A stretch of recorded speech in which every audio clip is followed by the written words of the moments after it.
Quelques minutes si vous avez des questions et avec plaisir répondre. Ouais, allez-y.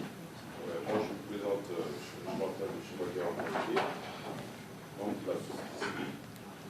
Je voulais savoir, mon collègue l'a dit, M. Cissé, quel est le sentiment qu'anime l'UMP en ce qui concerne le problème du MNLA. Parce que nous savons tous que c'est le MNLA qui est à la base, c'est le MNLA qui a ouvert le chantier à ces djihadistes pour venir s'installer chez nous, semer la terreur. Donc, je voulais poser cette question, qui m'est rangée. Mais je profite de l'occasion pour remercier les élus de la classe politique française, de droite comme de gauche, qui n'ont ménagé aucun effort pour soutenir le président de la République, française, en l'occurrence M. François Hollande, pour favoriser l'intervention de l'armée française auprès de l'armée malienne. Vous savez qu'à un moment de notre histoire, l'existence de la nation malienne était menacée. Bien sûr. Le Mali n'allait pas exister, n'eût été l'intervention de la France. Parce que moi, quand j'ai eu à rencontrer le ministre des Affaires étrangères ici, je n'ai pas eu la langue de bois, je lui ai dit carrément que le Mali doit se retirer de la CEDEAO. Parce que nos amis de la CEDEAO ont croisé les bras. On entendait tous les discours. Oui, dans un an, au printemps prochain, oui, nous allons envoyer des troupes. C'est quand la France s'est mobilisée que nous avons vu les autres pays africains lever le doigt pour venir en aide. Le pays, c'était le médecin après la mort. Merci pour votre intervention. Allez-y, votre l'histoire des interventions. Allez-y. Merci. Oui. Monsieur Kamara, je suis la présidente de l'association Mouvement Devant des Générations, dont la devise est une jeunesse responsable pour un Mali de demain. Merci de nous avoir accueillis au sein des locaux de l'UMP. Je vous remercie.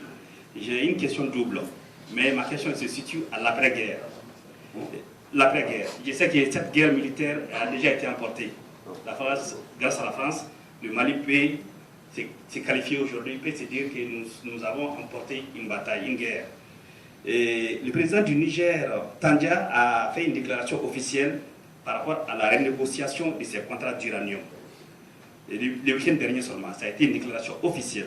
Si je me situe dans l'après-guerre, c'est-à-dire après une 60 ans de revendication pour l'installation d'une base militaire, je crois que la France peut profiter d'une pierre deux coups. Alors, quel serait l'avenir de nos contrats? C'est-à-dire nos richesses, la gestion de nos richesses, ce que je pense, c'est-à-dire que ça soit sur une base de gagnant-gagnant, même si les 50-50 n'existent plus, c'est-à-dire que ça soit les win-win, parce que je pense que la France aura intérêt à avoir des partenaires économiques plus forts que plus pauvres et profiter de cette pauvreté. C'était ma question. Monsieur Silla Idrissa, CMFP, c'est le collectif des Maliens de France pour la paix.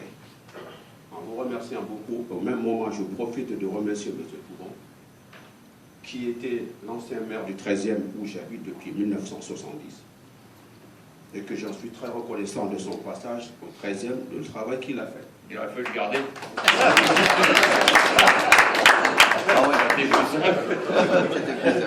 Et de deux, je refuse un mot qu'on dit tout le temps.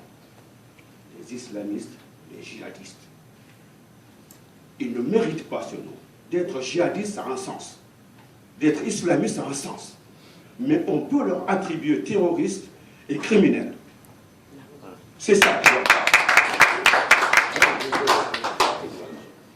Et la chose que je vais rajouter, c'est ce que je souhaiterais, que j'ai entendu hier à la télé, que MNLA a offert son service à la France pour retrouver les otages.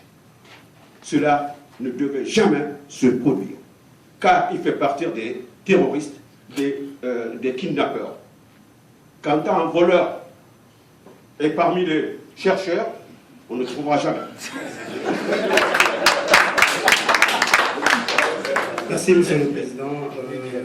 Fonté Tapa, collectif des Maliens de France pour la paix aussi.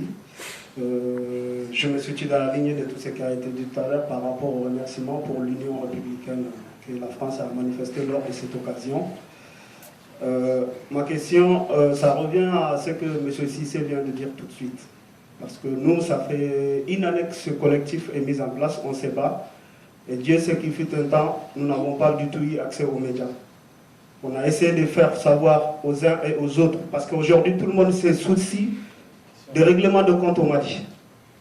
On a essayé, on a crié sur tout le toit que de dire que Touareg ne veut pas dire forcément MNLA. On l'a dit, personne n'a voulu nous écouter. On a fait passer le MNLA ici en France comme le représentant légitime du MNLA. Depuis quand prendre les armes pour s'en prendre à son pays est-il légitime? Ça, c'est la première question.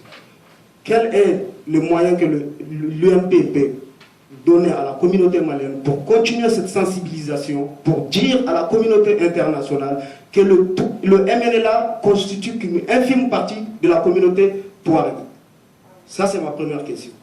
La deuxième question, elle est la suivante. Nous savons tous comment le MNLA est né. Le MNLA a offert ses services d'abord au gouvernement dont votre parti était membre à la base, en disant qu'ils sont les seuls à combattre le terrorisme, à pouvoir combattre le terrorisme dans le nord, dans le désert, qui connaissent le terrain, qui sont capables de... À l'époque, ils ont berné la France. Ils s'en sont pris à leur pays. Et finalement, nous avons découvert qu'ils étaient des mèches avec ces terroristes et ces islamistes. Je ne confonds pas Touareg et MNLA. Je parle bien du MNLA. Là encore, quand ils ont compris que la communauté internationale ne les suivront pas dans leur entreprise avec les islamistes, ils se sont dit laïcs, ils ont reculé. Au jour d'aujourd'hui encore, ils essaient de rentrer dans le jeu en disant qu'ils offrent leurs services. C'est facile, nous on n'est pas dupes, on les connaît, nous avons des contacts sur le terrain. C'est facile d'être en sardine à Gao et d'être MNLA à Kidal. On n'est pas dupes. Ils proposent encore leurs services en tant que votre qualité de républicain. Allez-vous vraiment, une fois de plus, commettre l'erreur de croire à la sincérité du MNLA en faisant une quelconque alliance entre l'armée française et le MNLA sur le terrain? Ça, c'est la deuxième question. La troisième question, et je vais m'arrêter là. La troisième question, et je vais m'arrêter là, c'est est-ce enfin l'occasion unique que la communauté internationale écoute la majorité silencieuse du Mali? Cette majorité qui a toujours retroussé ses manches pour se battre, dont nous sommes tous ici membres. Nous ne sommes pas ici en France en touristes. Nous sommes contraints d'être en France ici. On est venu se battre pour faire vivre nos familles au pays. Est-ce, allons-nous encore dire à ceux qui ont pris les armes pour s'en prendre au pays que c'est eux qui ont raison? Allez-vous soutenir le peuple malien à dire aux Touaregs, vous êtes des Maliens comme pas plus ni moins que les autres, et que vous devez retrousser les manches pour travailler avec les Maliens? Parce qu'il y a une chose qu'il faut qu'on vous dise, nous on n'a pas l'occasion, c'est de vous rencontrer tout le temps. Et quand on en a, laissez-nous parler avec le cœur. C'est parce que l'homme politique aussi silencieux. Il y a du monde qui... Voilà. C'est de dire cela.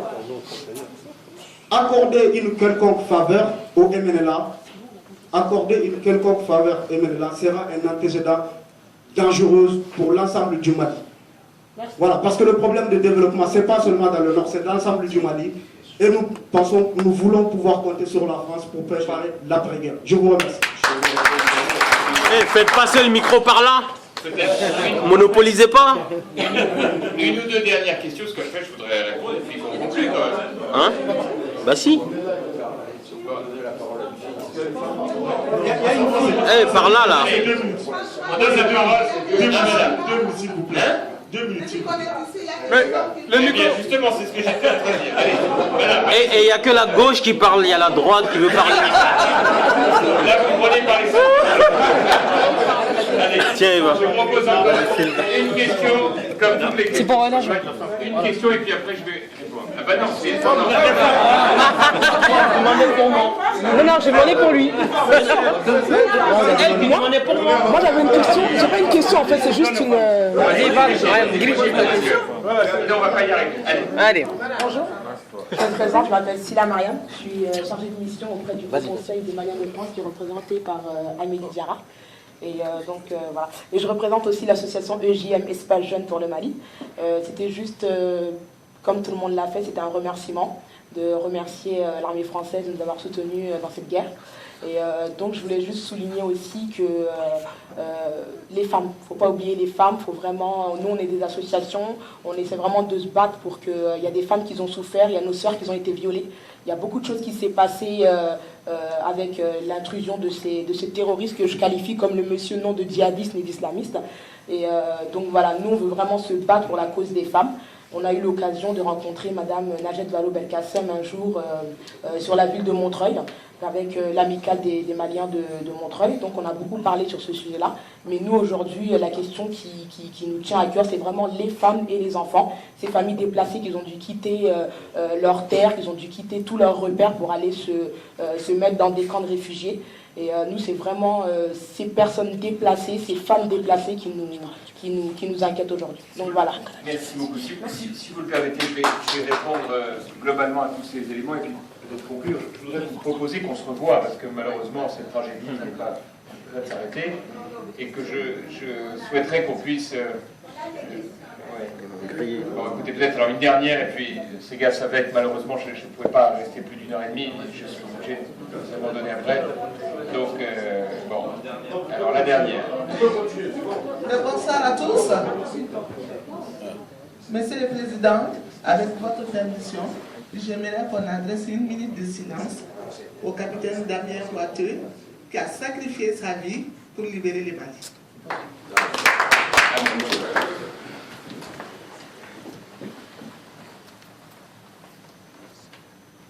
Merci. Bien. Je voudrais, si vous le permettez, donc, faire plusieurs commentaires et puis vous proposer qu'on se revoie peut-être d'ici quelques semaines en fonction de l'évolution de la situation. Bon, d'abord pour vous dire que toutes les interventions que vous avez faites, et je voudrais remercier bien sûr ces gars pour ces propos, mais également M. Diarra et M. Cissé, étaient de haute tenue, et je vous en remercie parce que moi je suis très attentif à ce que les débats que nous avons ici soient à la fois empreints de gravité, de responsabilité, et qu'on se dise les choses. Je suis l'auteur il y a quelques années d'un livre où je promettais d'arrêter la langue de bois, donc autant vous dire qu'ici vous êtes chez vous. À condition bien sûr de se parler en tenant compte des réalités. Vous me parlez les uns et les autres à juste titre du MNLA. Disant mais il faut que la France, il faut que la France, il faut que la France. Alors, remettons les choses à leur juste perspective. La France n'est pas intervenue, sinon, alors là, pour le coup, tous les procès de néocolonialisme alors, auraient toute leur raison d'être. Alors je les combats avec la plus grande force, car ce n'est certainement pas l'esprit qui a animé la France. Je rappelle que la France intervient sous mandat international, et qu'il n'est pas écrit dans le mandat international de l'intervention française de faciliter le dialogue, d'organiser le dialogue, de faire je ne sais quelle approche politique ou politicienne avec tel ou tel. Que je sache, l'interlocuteur du gouvernement français n'est pas le MNLA.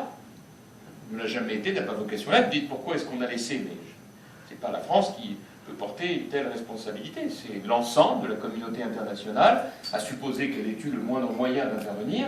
Pour cela, il faut des faits suffisamment avérés pour que la communauté internationale enclenche. Regardez comme c'est difficile. Sur un sujet d'une nature différente, la Syrie, la communauté internationale n'est toujours pas intervenue. Donc vous me dites, le MNLA, pourquoi on ne l'a pas arrêté? Ben, écoutez, la réponse, c'est que on sait très bien ce que sont les forces, mais aussi les pesanteurs d'une communauté internationale. C'est pas simplement parce qu'on va envoyer un diplomate du plus haut niveau dire il faut faire cesser les choses, que les choses s'arrêtent.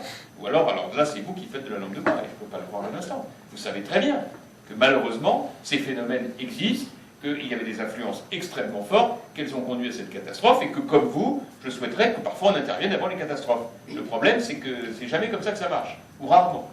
Et dans ce cas, quand on intervient avant, on dit « mais pourquoi vous l'avez fait ?» C'était interventionniste. Tout ça est très difficile, très délicat. Et croyez-moi, le président Sarkozy, puisque c'est à lui que vous faisiez allusion, a fait dans ce domaine tout ce qu'il pouvait, du temps où il était en charge, pas tellement de paris à faire, si ce n'est qu'on peut tous se dire que si Nicolas Sarkozy avait été réélu, il serait, bien sûr au nom de la France, intervenu au Mali, naturellement. Bon, il ne faut pas se mentir. Reste que maintenant, on ne pleure pas sur le lait renversé, il faut parler de l'avenir. Et que l'avenir, dans cette affaire, commande la plus grande vigilance. Tout ce que vous avez dit les uns et les autres est parfaitement juste. On ne se ment pas ici. Et ce qu'a fait le MNLA est extrêmement grave, puisqu'il est à l'origine de cette sécession et de ces violences. Ensuite, il ne m'appartient pas ici, à la place qui est la mienne, d'abord, je n'ai pas de boule de cristal, de vous dire ce qu'il en sera des jours, des semaines ou des mois qui viennent, que la communauté internationale fasse le travail qui est le sien du point de vue diplomatique, avec tous les moyens de pression dont elle peut disposer, pour éviter des situations comme celles que l'on vient de connaître, c'est certain. Et vous savez qu'une intervention de cette nature conduit à ce qu'il y ait un avant et un après. Il y aura donc un avant et un après au Mali. C'est une évidence. Arrêtons d'être aveugles par rapport à cette situation. Mais ne me demandez pas de vous dire comment les choses vont évoluer. Je n'en sais rien. Je sais juste une chose. C'est que nous avons touché du doigt et de très près la présence de terroristes. Alors j'ai compris, il ne faut pas dire, j'ai compris, il ne faut pas dire. Je ne sais pas ce qu'il faut dire, enfin il ne faut pas non plus. D'accord, c'est pas des terroristes basques quand même, hein, que je sache, dans les revendications exprimées, on nous parle de quoi, hein? Bon, on nous parle de charia, et que lorsqu'ils ont été présents, en particulier à Tombouctou, on y faisait allusion tout à l'heure, les femmes y ont été traitées dans des conditions qui ont scandalisé tout le monde. Indigne. Bon, donc il faut quand même, là aussi, remettre les choses dans leur réalité. Sinon, on va tomber dans ce que vous évoquiez à juste titre, M. Diarra, la langue de bois. Bon, Monsieur Cissé, excusez-moi, pardonnez-moi. La langue de bois. Bon. Donc c'est vous dire combien sur ces sujets vont être évidemment extrêmement attentifs. L'après-guerre, bien sûr qu'il faudra poser les bases d'une reconstruction politique, mais aussi économique, qui aille au-delà du Mali. Et que l'on voit comment tout cela peut avoir une dynamique vertueuse par des investissements, par de l'aide humanitaire, parce qu'il y aura des dégâts, par tout ce qui fera que l'on arrivera à créer une dynamique économique, et vous avez parfaitement raison. Enfin, vous avez raison de dire que le MNLA, c'est un mouvement politique, et que la confusion qui est faite parfois chez ceux qui ne connaissent pas forcément avec l'ensemble de la communauté touareg est stupide. Le MNLA, c'est un mouvement politique qui a eu des agissements qui ont conduit à la situation que vous connaissez et qui nécessite évidemment d'être pris en compte comme il se doit. Après, il y aura un travail de reconstruction, il y aura un travail de dialogue, il y aura un travail pour imaginer ce que peut être le Mali de demain après l'énorme choc qui vient d'être subi par ce grand pays. La seule chose que je puisse vous dire, c'est que la France, compte tenu de son intervention et de son lien avec le Mali, fera son devoir et que l'UMP, comme grand parti politique français, fera son devoir. Et que nous multiplierons, je vous le dis ici très solennellement, tous les échanges possibles pour participer à cette mission de préparation de l'avenir. Voilà. Vous le disiez, Ségal disait tout à l'heure, l'UMP est un grand parti de gouvernement. Nous sommes certes dans l'opposition aujourd'hui, enfin voilà, il y aura un jour où nous serons à nouveau en responsabilité de la France, si les Français le souhaitent, et c'est à ce moment-là, bien sûr, qu'il nous faut nous inscrire dans cette continuité, et c'est pour cela que vous nous avez vu soutenir l'action du président de la République dans ce domaine, parce que nous considérons que c'est l'esprit de responsabilité d'un grand parti de le faire. Voilà ce que je voulais vous dire. Je voudrais vraiment vous remercier d'être venus très nombreux. Je voudrais remercier à nouveau Sega et dire que si vous en êtes d'accord, on peut programmer, si les circonstances l'exigent, de se revoir à cette occasion. Merci.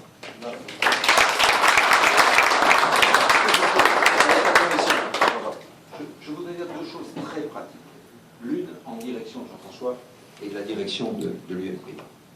Il faut organiser, à partir du Centre national et de nos fédérations, une action des collectivités territoriales, en particulier des mairies, dont la majorité est UMP ou de notre famille, en faveur d'une solidarité immédiate pour, en particulier, les 150 000 réfugiés internes qui sont actuellement, notamment à Bamako, et qui viennent du Nord. Bien. Donc, ça c'est un peu... Et je pense que tu peux, Jean-François, avec ton équipe, le faire et envoyer des instructions. La deuxième chose, et ça je vous le dis à vous, il faut qu'au plan national, donc les organisations françaises, le Haut Conseil, le Conseil de base, etc., mais surtout au plan européen, car il ne faut pas oublier que des Maliens, il y en a partout en Europe, et pas seulement à Montreuil, et pas seulement en France, bon, pas seulement à Meaux.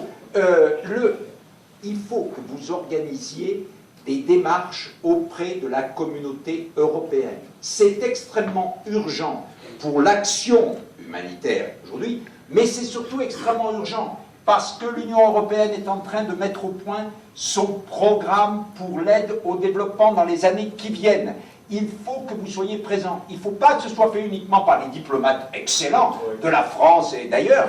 Il faut que vous soyez impliqués. Et je crois vraiment qu'il faut que vous arriviez très vite à avoir des rendez-vous auprès du commissaire au développement, auprès de... Voilà, je dis ça, mais ça vraiment, c'est une des choses les plus utiles que vous pouvez faire à terme pour vos frères et vos sœurs qui sont au Mali. Tu as raison. Merci beaucoup. Merci à vous.